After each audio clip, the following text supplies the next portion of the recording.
literally only like 3 or 4 more slides, and then we will jump into chapter 2, because we've been talking about the colonization of the Americas, and we're trying to narrow it down to what eventually becomes the United States. We're going to look at England in chapter 2, okay? For now, though, okay? Remember, some of the first colonies in what is today the United States came from the Spanish. The Spanish established themselves both in Florida and in areas like Texas and California and those places, okay? When it comes to the Northeast, okay, it was the French. If you recall, we briefly mentioned Samuel de Champlain. In 1603, he explores the St. Lawrence River, and eventually, a couple years later, in 1608, he helps to found the city of Quebec. From there, okay, the French move on down the St. Lawrence into the Great Lakes area and begin to establish themselves in what today would be Ohio and Western New York. Okay, so some of the earliest people in those areas were the French, and they allied themselves with the local tribes that lived there, predominantly the Huron. Now, most of the French that came were men. And so because of that, and because they were so spread out, the French population was relatively low because they really weren't here to colonize. They came to trade with the natives. And as I mentioned in the previous class, they traded for furs. And once they became fashionable in Europe, then they sent more and more traders. But for the most part, that's it. Okay, so even after close to 100 years of exploration and trading with the natives, the French population really wasn't that high compared to like the Spanish, who had, you know, completely taken over South America. Okay, and so this is just, and I actually took a French map. It actually shows some of the early French settlements, not just in Canada, what eventually becomes Quebec and Montreal, but some of the areas in Western New York that were originally settled by French explorers. All right. Now, because the French came to trade, okay, obviously they needed to have a good relationship with the natives. And so that's what they tried to do, number one, okay? I mean, and there weren't a lot of them. So they realized that if the natives like did decide to like, you know, fight them, you know, more than likely they would lose, all right? Now, the French obviously were trying to make money, so they did adopt a more humane policy. They, even though the French were also Catholic at the time, they didn't have that whole like, oh, do the natives have souls? Do we need to try to baptize them? Do we, you know, want to make it to heaven and all of that stuff? They were just like, we're just here to trade. We're just here to make money. All right. We really don't care about anything else. Okay. That's not to say that the French obviously didn't have a negative impact on the natives, because like the Spanish, they did bring diseases that the Huron and the Iroquois and, you know, other tribes had no defense for. Okay.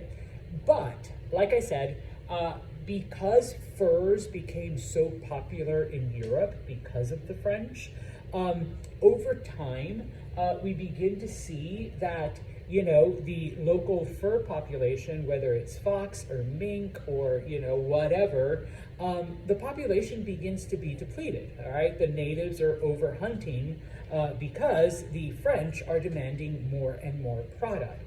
And so it does cause, I guess, like some environmental, you know, damage by eliminating the population of animals. And of course, you know, bringing those diseases, okay? Now, another thing that happens, and similar to the Spanish, is that most of the French that originally came were strictly men, okay? And, you know, men are men.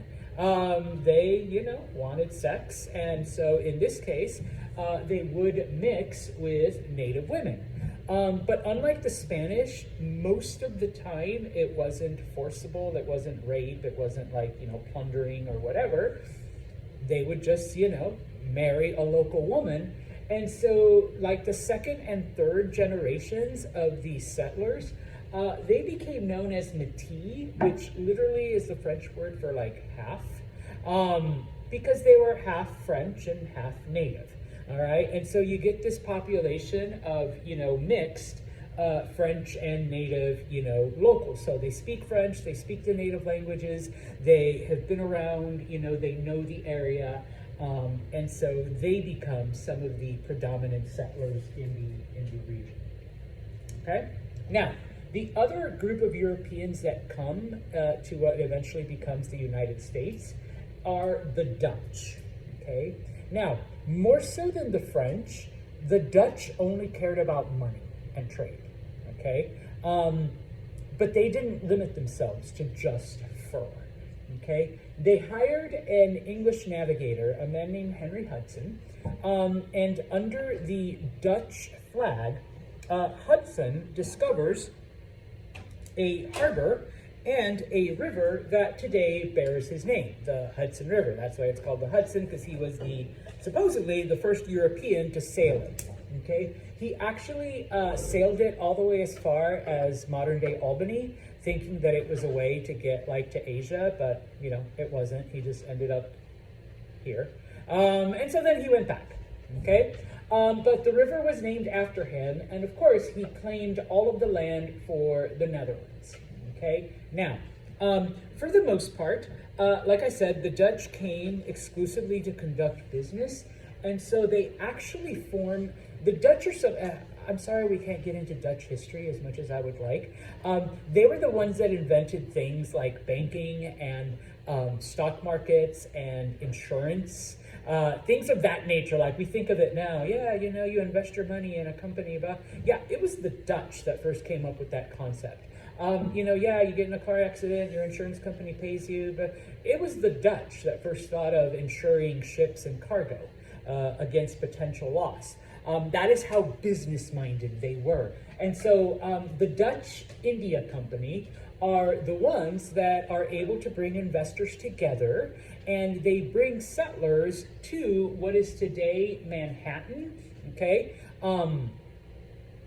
Not because they wanted to explore, not because they're looking for a new land, where people have never gone, or no, you're gonna make us money. You're going to go there and you're going to trade with the natives, and we're going to sell them things, you're going to buy things, we're going to do land, whatever. Okay, and so because of this, during the 1600s, obviously later on they're passed up by the English, by Britain, but during the early 1600s, the Dutch were like the money power that you had to deal with. Maybe they weren't powerful militarily, but money-wise, they were the ones that were out there buying, selling, trading, exploring, strictly to bring more products to Europe. Okay, and so we see then, eventually the Dutch settle this entire area that's in green. Most of it obviously is centered in what is today Manhattan, and in fact the word Manhattan is an adulteration of a Dutch word. Okay, but they settled all the way as far north as Albany, and then they explored what would today be New Jersey and parts of Pennsylvania. All right, and in many areas today, this is what I always found fascinating. Many areas are still using either Dutch names or bastardizations of Dutch names. So like Manhattan, Harlem. Okay, Schenectady is a Dutch word, Schuyler's a Dutch word, well, Amsterdam, that's straight up Dutch, okay, type of thing, all right? I know there's a Rotterdam out there somewhere, but Nassau and, thing is Swan, I've been through there in Delaware. There's not much in Delaware except for Swan, Dundee, all right, type of thing. So yeah, we still have a lot of those Dutch names in this area. Okay, now, like I said, because the Dutch were strictly here for business, they did not try to impose their lifestyle on anyone. They did not try to impose their religion on anyone. Okay, in fact, as long as you were here to make money, and make money for us. We don't care what you worship, all right? You could dance naked in the forest and practice witchcraft. We don't care. Just make us money, all right? Give us a share of whatever you're doing, okay? And so many groups that were persecuted religiously, even if they weren't Dutch, okay? So like Jewish people and Protestants and a couple other groups, they would come to the Dutch colonies because as long as we're making money with the Dutch, they're going to leave us alone religiously. Right? They're not going to persecute us. Okay? The area became known as New Netherland. All right? Now, even though we're here for business, even though there is religious tolerance, the colony was run like a military outpost. Okay? All right, so you can do whatever you want, you can worship whatever you want, as long as you make us money. Oh, and you follow these rules. Okay? That's basically it. Okay? So for most people, that was okay. All right? And so they did it. Okay? It wasn't a democracy. You had a governor who told you what to do, and you did it. Okay? But you did have rights. Okay? But those rights were dependent on, like, are you making money for us? All right? Then yes. We'll listen to your complaints. We'll listen to your grievances. Okay? If you're not, then, get the hell out. Okay? Just FYI, when we talk about Manhattan and New Amsterdam and the Dutch settlements, okay, most of it was literally just lower Manhattan. And so today, okay, there is a place called Wall Street, all right? And the reason why it's called Wall Street is because once upon a time, there was a wall there. And that's the wall that the Dutch built to protect, that was their fort. All right, so the original Dutch colony, if you're familiar with the city, if you're familiar with Lower Manhattan, it just went as far as Wall Street and south. That was it. So it wasn't like this huge, like today we think Manhattan, like, it takes you forever, you have to ride the subway and, like all the people. No, it was just from Wall Street down, all right, and that was it, okay? And it's called that because that's where the boundary was, all right? So that takes care of the French, okay, and the Dutch. Now, that's not to say that English weren't there, but we're going to talk about them right now. You're saying making money for us, so the Dutch were communists, or? No, they were opportunists. So you can keep your stuff as long as you're, paying your share into the community, to the Dutch Empire, to the Dutch, business system. All right, so like taxes. Yeah. Okay, so yeah, all right? And as long as you were making the money, you could do whatever the hell you wanted. They didn't care, all right? Oh, please don't. All right, hold on. There is a way, give me 2 seconds here. Settings.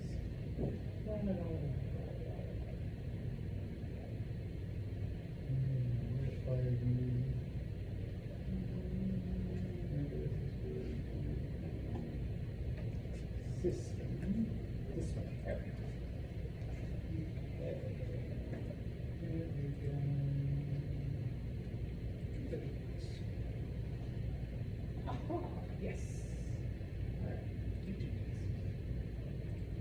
All right, so let us talk about the English then.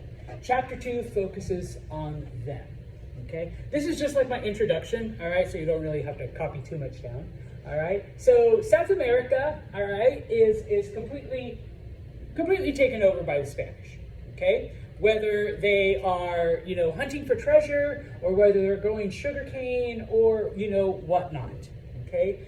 With the exception of what we just talked about, now we can start.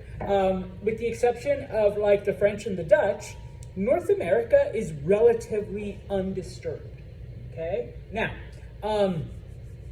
the Spanish had more than 100 years head start, okay? Why did it take the English so long, all right? Well, let me back up for a second. I mean, they did try. Remember, in 1497, they do send Giovanni Caboto, or John Cabot in English, out to explore. okay? But all he finds is Newfoundland, number one, all right? Just tons of fish, all right? The English are kind of okay with that, and so they send him out again. But what happens on his second journey? Yeah, he disappears, never comes back, all right? So they're like, well, damn, all right, so just disappeared without a trace, and first time all he came back with was fish, so it's not really worth it, okay? The other thing, though, is that during the 1500s, okay, I don't know if I did this with you guys, I know with my other classes, sometimes your textbooks and my notes will say something like 16th century, just subtract 100 years. So 16th century, 1500s, okay? 18th century, 1700s. Right now we're in the 21st century, 2000s, okay? Just subtract 100, okay? So in the 16th century, in the 1500s, England was a second-rate power. They weren't the most powerful country on the planet. They weren't even close, all right? Spain was the most powerful country on the planet, and the Dutch, the Netherlands, were like the richest, okay? They had like the most business, okay? Now, there are a lot of things going on in England during the 1500s that keep it from sending out more exploration, and it allows the Spanish, okay, to get ahead of them, all right? Now, number one, and if you've taken History 102, then you probably know this. If not, I'm gonna have to take just a little detour. But don't worry, it's a short one, okay? Maybe, there we go, okay? In 1519, we had an event called the Reformation, which basically, up until this point, the Catholic Church was the only game in town as far as Western Europe religiously went, okay? In 1519, we get a German monk named Martin Luther, who basically leads a movement against the Catholic Church. And so, now we have a group of churches known as Protestant, which comes from the word protest, because they are protesting against the Catholic Church, okay? And the first groups that develop are the Lutherans, named after Martin Luther, okay? So, oh wait. Now, England actually remains Catholic, all right? They're not part of this Reformation until a man named Henry VIII, okay? Until a man, Henry VIII, becomes king, okay? Henry wants to divorce his wife, a woman named Catherine of Aragon, mainly because she has not given him a son, all right? He wants a son so that he has someone to inherit the throne, okay? Back then, it was important to have boys because they were the ones that inherited all your things. Sorry, ladies, all right? All you got to inherit was cooking, cleaning, and, making more babies, okay? And of course, it was Catherine's fault that, because she had like 2 daughters, all right? But no sons, okay? So it's Catherine's fault. So he's trying to divorce her, okay? But because they're still Catholic, and if you're not Catholic, maybe you don't know this, so I'm gonna teach you a little bit. Catholic Church says no to divorce, okay? Divorce is bad, no divorces, okay? But there's always a loophole, okay? The Catholic Church does have something known as annulments.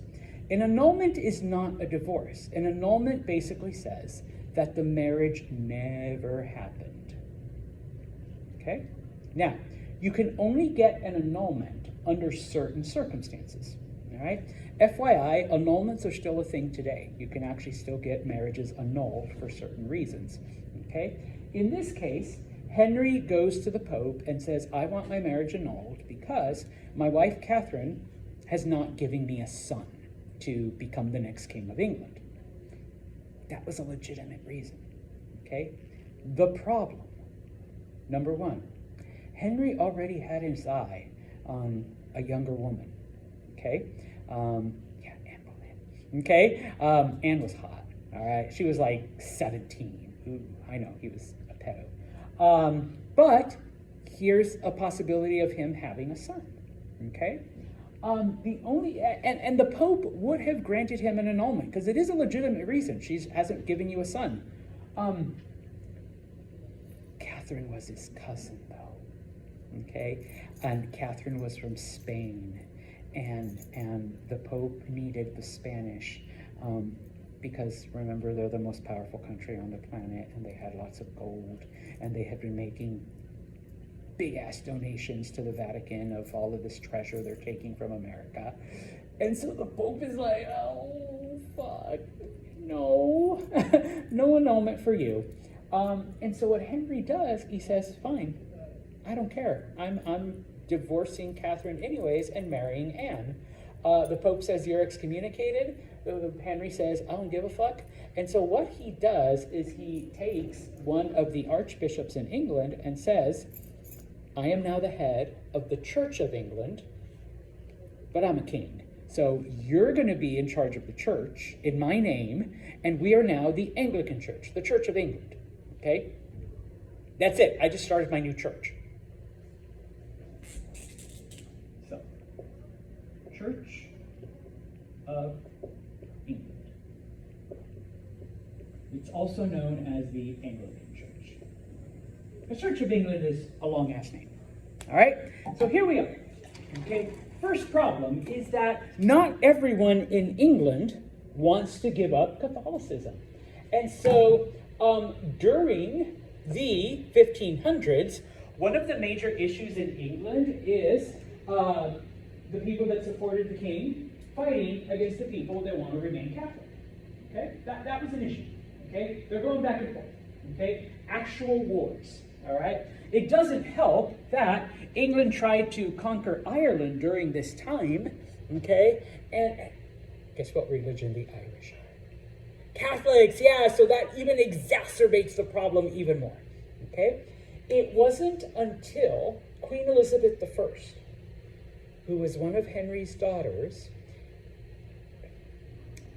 he married 6 different women. Only one of them gave him a son, and he died in infancy because he had like birth defects. All right? So in the end, one of his daughters became queen. Okay? She's actually one of the most powerful queens in history because she basically made the Church of England, the Anglican Church, the state religion. Okay? No questions. Okay? Well, there's some other issues that come up in a couple, 100 years, but we'll deal with those in a minute. Okay? Spain tries to conquer England to, give the throne back to the daughter of Catherine of Aragon. This is one of the fun things. Half-sisters were like fighting each other.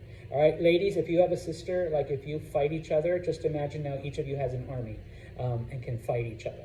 Okay? That was good old Mary and Elizabeth. All right? Anyways, okay? Queen Elizabeth is the one who is able to bring peace. That's her. She was a redhead. Of course she's a ginger.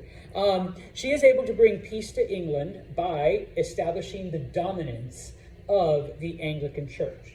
All right? So, how does she do it? What ends up happening is that, number one, the English declare like an unofficial war on Spain because, this was the Pope's cousin, a Spanish woman who got, spurned, who got, annulled and kicked out of England and, lost her prestige. Oh, and then her daughter, Mary, she tried to become queen, but her half-sister, beat her in a war. And so basically Spain tries to conquer England in 1588 by sending this huge fleet, this huge armada, to try to invade England. What ends up happening is that the Spanish fleet is caught in a storm and like half of it's destroyed. And then the half that does survive, they're attacked by English pirates and they are defeated. So that seriously, it was over 200 ships that the Spanish sent, only 14 of them made it back to Spain. Okay, so yes, the Spanish got their asses kicked.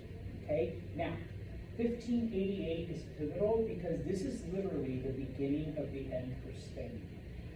Slowly but surely, over the next like 250 years, they are losing power, they are losing like all of their stuff.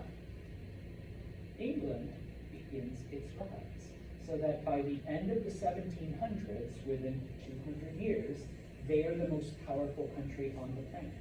Okay, so they start switching places. All right, so number one, England can't colonize the Americas because they've got religious issues that they have to settle. Okay, by 1588, those issues are gone. But I mean, Spain still has like a 90-year head start. Okay, so there's a lot of catching up to do. All right, now England does try.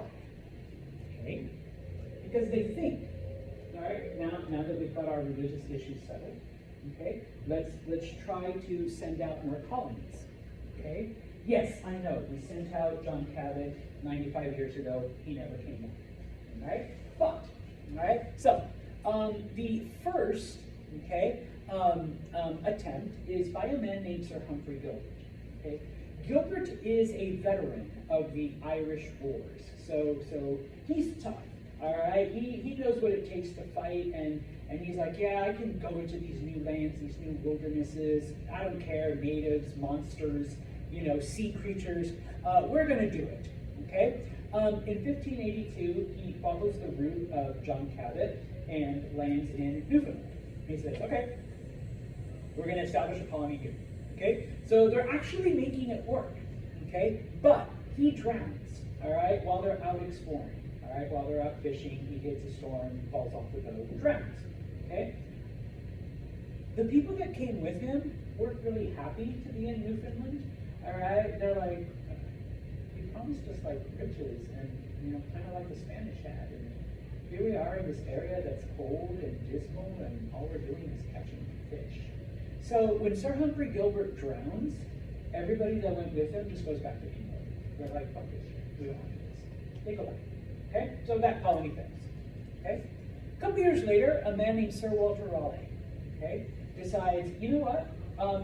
Gilbert's colony was a good idea, but way up there north. All right, let's go somewhere where the temperatures are a bit nicer. So he establishes it on Roanoke Island, which is just off the coast of North Carolina. Okay, this is a good spot. All right, now about 100 settlers arrive. Okay, and they do establish a colony. Okay, Sir Walter Raleigh, once it's established, says, okay, I'm gonna go back to England, get more supplies, get more settlers, all right, and then we'll come back and continue. You guys keep doing your thing, all right. We're all set up, it shouldn't be a problem. What happens though is he gets caught up in some political weird shit that we'll talk about in a minute.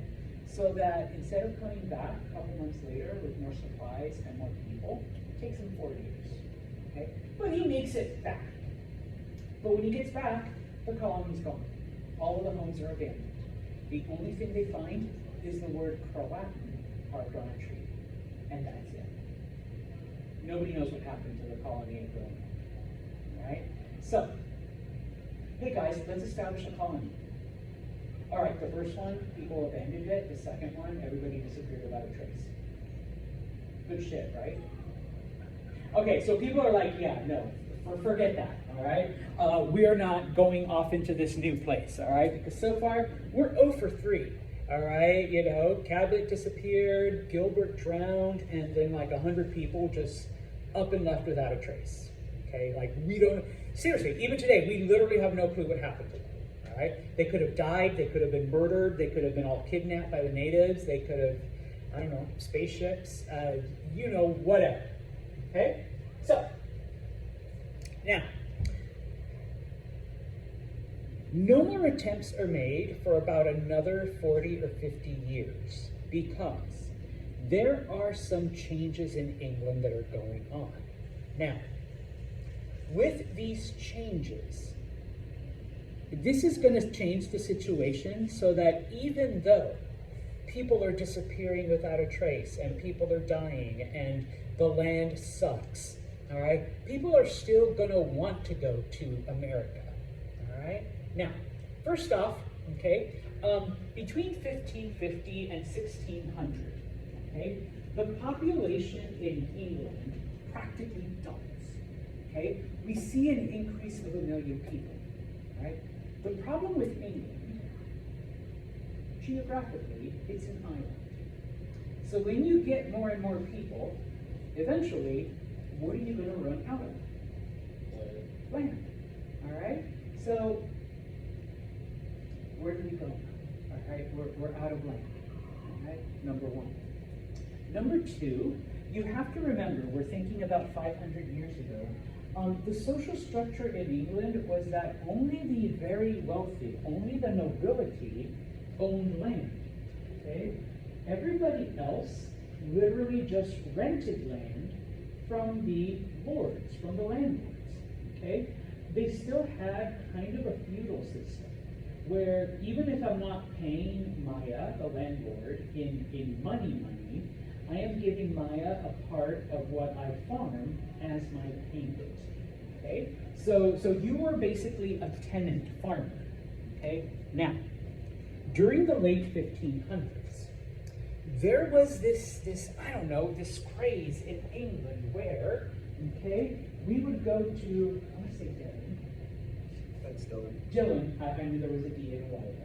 All right, we go to Dillon and we say, I know you have all this land, and I know you're renting it out to these farmers, but let me tell you the magic word. Sheep. All right? Use the land for sheep raising instead of farming. Okay? You don't have to worry about these people here renting land from you. Okay? If you have sheep, okay, you know what the next big thing is? Clothes. Wool clothes. So number one, you can shave all the sheep, all right, and you can populate with lots of sheep, and you are going to get so rich, so much richer than whatever rent they're paying you by selling the wool off of all of the sheep that you're going to have. Okay? He says, you know what? Yeah. All right. Goes to his tenant and says, get off my land because I just bought 10,000 sheep and they're going to make me rich from all of the wool I'm going to sell and all of the meat and all of the stuff. Okay, so I need all of this land for my sheep to graze on. Okay, well, what's going to happen to poor Maya and Lucia? All right, they're out of a home. They're out of land. All they ever did was rent it. They just got evicted and replaced by sheep. Okay, well, in the late 1500s, places like London see this influx of landless farmers, people that have nowhere else to go. And so they go to the city to try to find work. But there isn't any for them because there are so many people, okay? Number one, that are moving to the city, okay? Number two, he's not the only person that buys into this sheep land. Okay? Other landowners do the same thing. Okay? And it's a basic economic principle, right? If you have lots of a particular product, what happens to the price?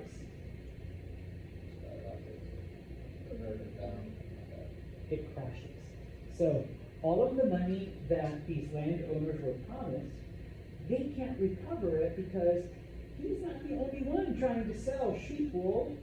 Everybody is trying to sell it. So yes, the price plummets, okay? And so they begin to lose their stuff as well, okay? So now you have the cities full of the evicted tenant farmers, and pretty soon you have these former wealthy landlords that have lost everything because they invested in sheep, and the sheep investment did not pay out, okay? And so now you have those landless people, okay? You know where there is lots of land?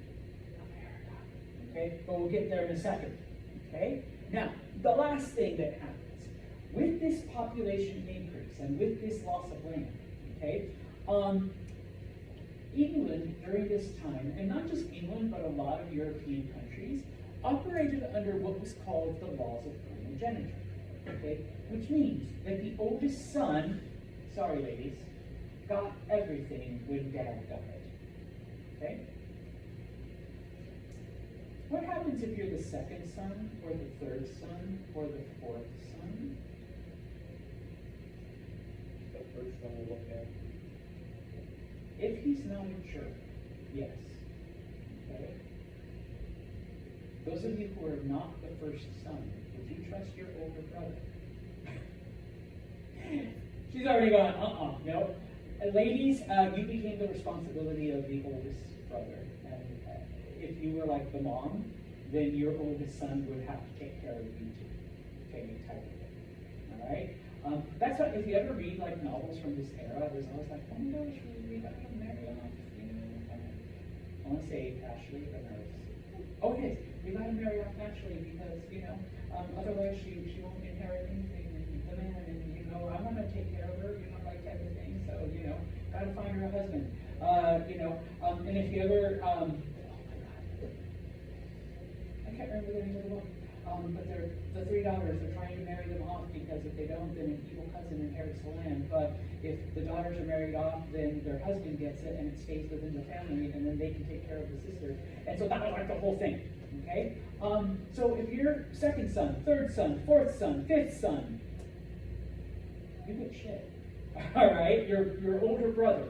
And remember, the population's increasing, so it's very likely that you have, you know, 2 or 3 younger brothers.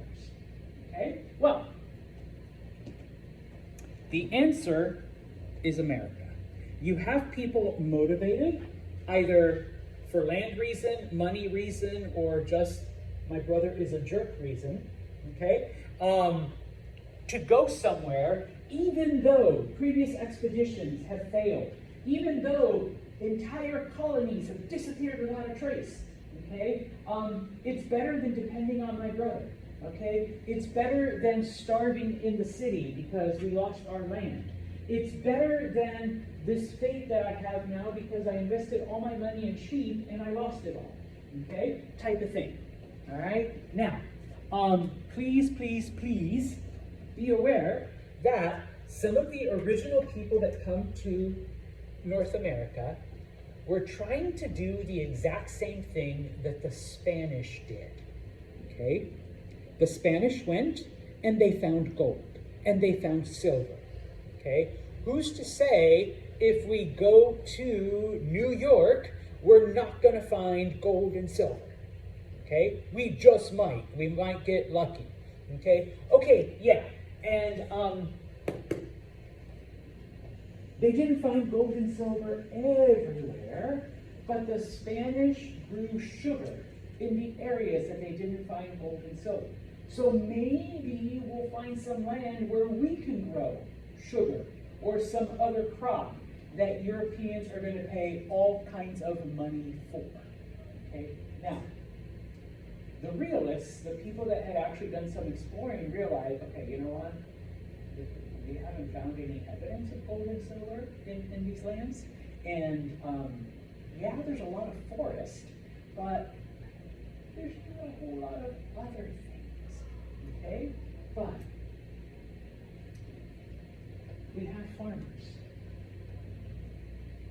I mean, they never had their own land. So, Maya, you can have farming.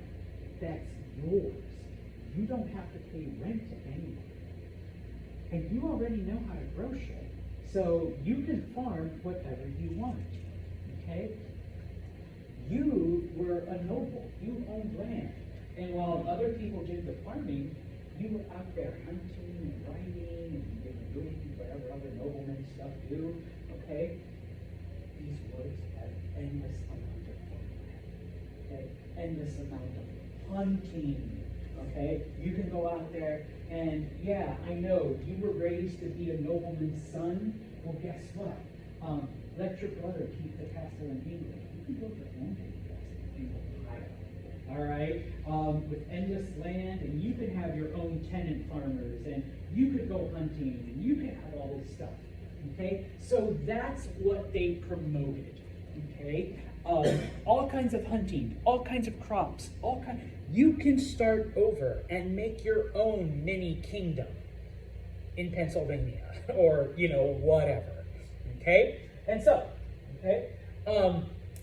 these are cartoons from the era. On the left-hand side, it's called Gin Lane because it showed like all of the people that came into London to try to find work, but they never did. And so they were just like, drunkards and lazy and just like without hope. The lady, like her baby's falling off the steps and she doesn't even care. Like if you look at it closely, like some of the stuff is hilarious. Okay. And then of course, for you people that are trying to find some kind of future, offering most excellent fruits by planting in Virginia, exciting all such as be well affected to further the same. If you want land, if you want to work, if you want farm, if you want to hunt, come to Virginia. All right? You can build your future there. Okay? You can rebuild your life. You can rebuild on land and be your own farmer. You can make a bigger empire than your brother has. Okay? So come to Virginia. Okay? And if this is your life right now, you can become way more than a drunken woman, like killing her baby or whatever, type of thing. All right? So, you do need to know this. The first English settlement in North America is Virginia. Okay, that is the first colony, number one. They named it after Elizabeth I because she was supposedly the Virgin Queen. I put that in quotations. She never married. And back then, ladies, if you never got married, you supposedly never had sex because you weren't supposed to have sex until after you got married. Okay? So the fact that she was never married meant that the queen was a virgin. Despite the fact that there is evidence that she had she was a player. She had all kinds of men. All right? Who didn't want the queen? All right? Even into her 60s, she had game. All right? She had men after her. All right? And she took advantage of them. She was the queen. She could. All right? So yeah. Okay? Now, the previous colonies that we have tried to build were all done by individuals. And so whenever that individual, whether it was Sir Humphrey Gilbert or Sir Walter Raleigh, whenever they were gone, the colony fell apart. Okay? So what the English do is they take a lesson from the Dutch. Let's get a bunch of investors together, use their money to establish these colonies. Okay? It was known as a joint stock company. All right? And so the Virginia Company is the name of this company that is formed by bringing investors together. Now, if you understand basic business, if you have investors putting their money in your company, what do those investors want eventually? Yes, they want their money back plus profit. Okay? So, this was the purpose of the colonization. It wasn't to explore new lands. It wasn't to discover a new world. Yes, maybe people had individual reasons, like I want my own land, I want to build, my life better than my brother's, whatever. But in the end, we need to make money and pay back our investors first. Okay? Because the investors are not going to wait that long for money. Okay? Now, one of the important things, though, about the Virginia Company is that the people that went, and this goes to the whole foundation of our democracy, you're leaving England. You're going to like a completely strange new place. But you still have the same rights as English citizens, even though you're not in England anymore. Okay? All of those protections that you had in England still apply. All right? Which is why, fast forward 200 years, and the English are trying to, remove some of those rights from colonists. That's why they get pissed off, okay? Because for 200-something years, all of the rights of English people applied to the colonies. Okay, so what happens? Okay, the first settlement, and this you also need to know, 1607, Jamestown. Okay, the ship lands in a southern part of Virginia along the Chesapeake Bay. Okay, they call the settlement Jamestown because the king at the time is King James, so they name it after him. Okay, Virginia is named after your grandma, and we're going to name the city after you, Jamestown. Okay, now we want to make as much money as possible to give back to the investors. Okay, the people that came on that first boat weren't the people that were the farmers. Okay, it wasn't even most of those landowners, although there were a few.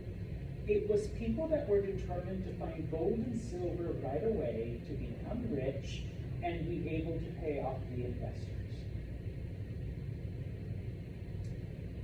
Is there gold and silver in Virginia? I'll give you a hint. No, there isn't. So they spent time looking, all right, for gold and silver, and they found nothing. Okay? They arrived in the summertime, and if you've never been in Southern Virginia in the summer, it is hot and it is humid. Totally different from English weather. Okay? It is a swampy area where they landed. So there's a lot of mosquitoes. Mosquitoes carry all kinds of diseases. So many of the people were dying from these diseases that they would catch from the mosquitoes. The Europeans at the time, no offense, Euro-Americans, had some pretty disgusting personal hygiene habits. Okay? Hey, how about let's not, poop in our water supply, or when people would die, they would just like throw them in the river and hope they would wash downstream. But then they still needed drinking water. Okay? And they would like drink from that same river. And so you see then the spread of disease. Okay? Now, there were a few people that had some experience with farming, but the farmland was different from what they were used to in England. So the things that they were doing didn't always work, or didn't produce as much food as they needed. Okay? And so, what ends up happening is one of the men, a man named John Smith, who happened to be a veteran, who happened to be a soldier, he basically turns the colony into a military outfit. He runs it like it was a part of the army. And it is only through that harsh discipline that anybody survives. Okay? Now, okay? The original group that went to Jamestown was 400 people. Only 60 of them survived. All right? Thanks to John Smith. Okay? By 1625, okay, because people still kept coming, all right? It's like, hey, we're making it a go. By 1625, over 8,000 people had gone to Virginia. Only 1,200 had managed to survive, okay? The conditions were harsh, all right? Diseases were rampant. They really weren't ready for the type of environment that Southern Virginia has, okay? Now, what allows them to survive and actually turn that around?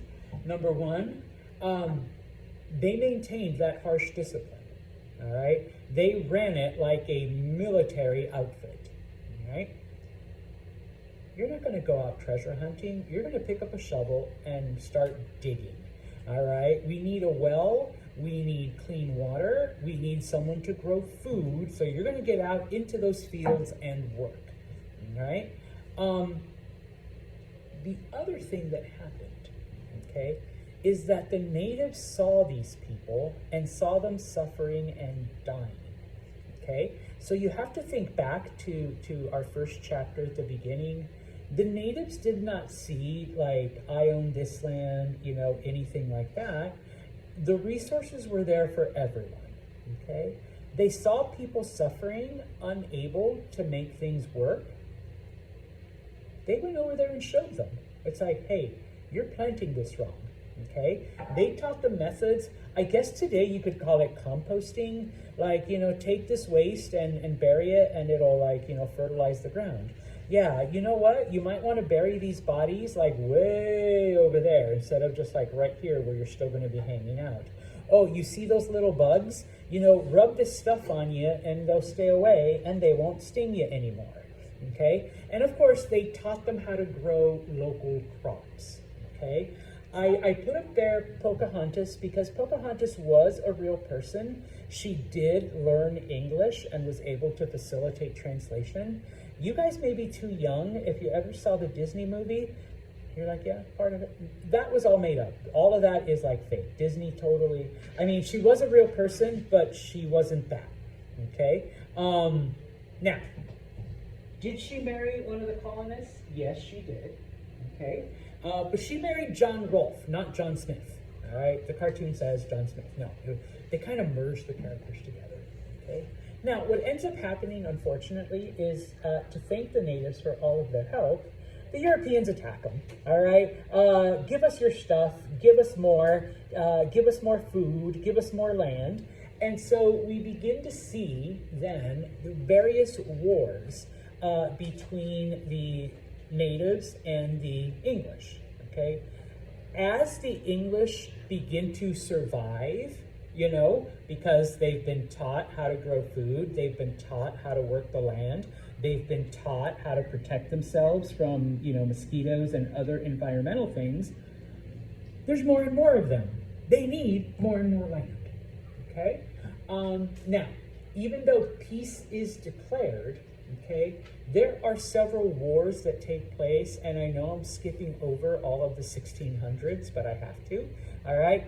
By the 1690s, Powhatan, who was Pocahontas's dad, he was the chief.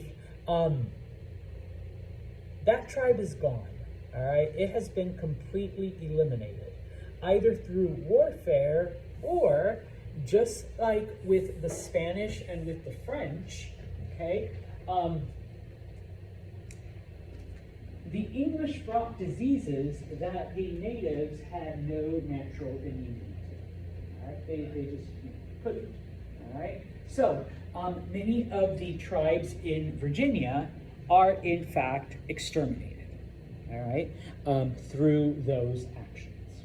Okay? And through the various warfare that happens between the English settlers and the natives. All right? Now,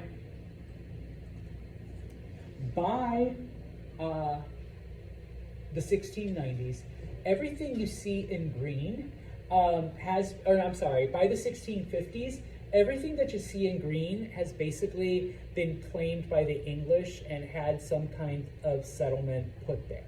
So that, many of those native tribes, and those are, you don't need to remember them. Unfortunately, we don't have time. I can't make you memorize all of the tribes of Eastern Virginia, okay? Although I have met a couple of Accomack tribes. There's a casino there on the peninsula.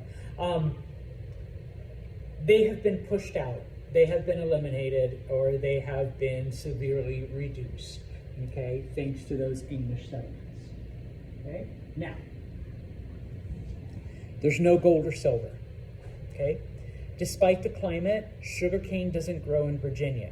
It is hot and humid there, but not hot and humid enough, okay, if you can believe. I mean, I've been in Southern Virginia when it has snowed, so that would totally ruin whatever sugarcane crop, okay?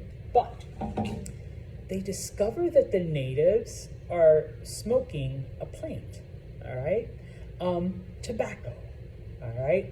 And they realize that this is their sugarcane. This is the cash crop that will make Virginia profitable. Okay? Now, what is the issue with tobacco, though? What is going to make people want to smoke it? Yes! All right? We get them hooked. I mean, sugar's addicting too, but nicotine. All right, we'll get them addicted to nicotine, and Europeans are gonna want it. And guess what? They did.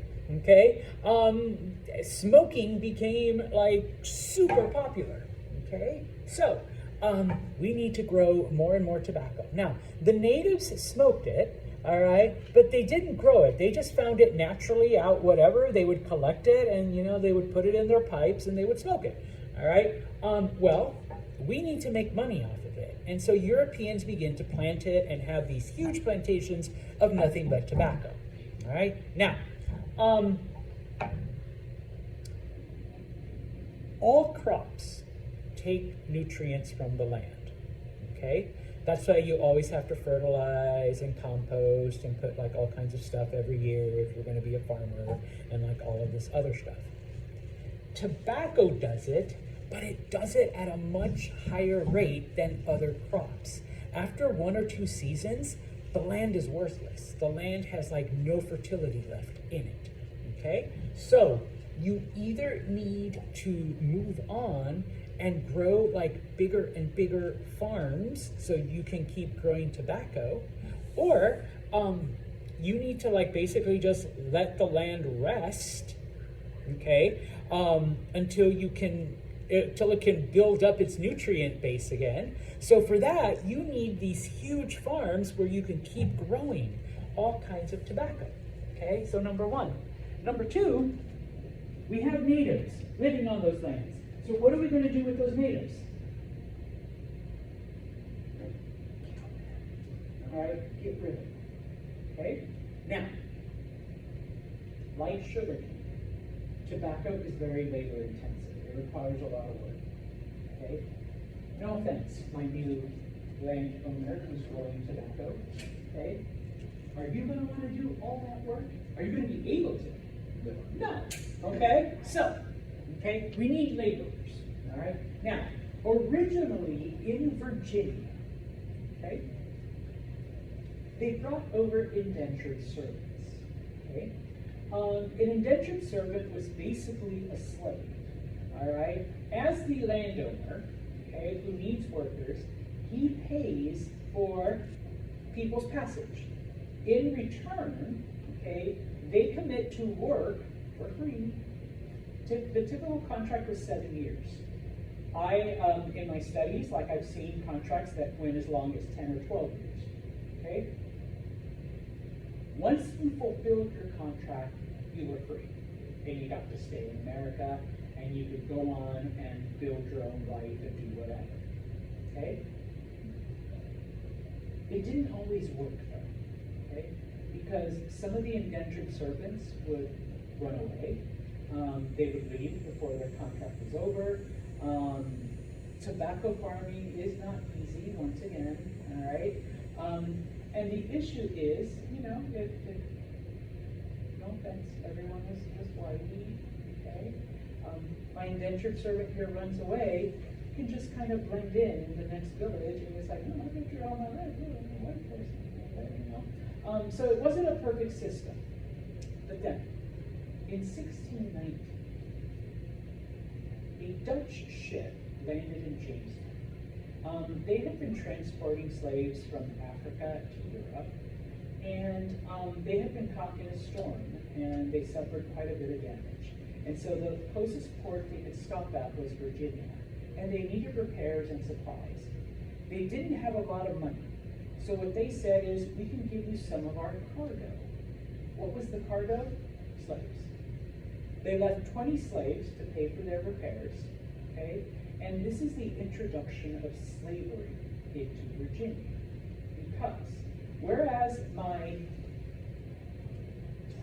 white indentured servant could just run away and blend in with the group, my brown or dark indentured servant, no, really, I wanted him. Okay, yeah, insult this. All right. Actually, this is what's happening in California. The Supreme Court has said that just being brown and speaking Spanish, that's suspicion enough to be picked up by ICE. So, anyways, throwing a little politics. All right. Oh, and you're from another continent where you don't even speak English. Okay, so ¿qué puedo hacer para que me ayudes, por favor? No, que no me lleve ICE. Boom. I failed Spanish in high school. Yeah. All right. So slavery now becomes a slightly better option for all of this land that our landowner needs to work, so he can make all of the money because all of those Europeans are addicted to tobacco. Okay? So that is the introduction of slavery in the South. All right? Okay, I'm going to stop right there because we still have a little bit more to talk about Virginia. But I want you all to try to enjoy just un poquito, just a little bit of what's out there. And plus, I'm kind of tired and I need to rest before my next class. My foot hurts. So I'm going to stop.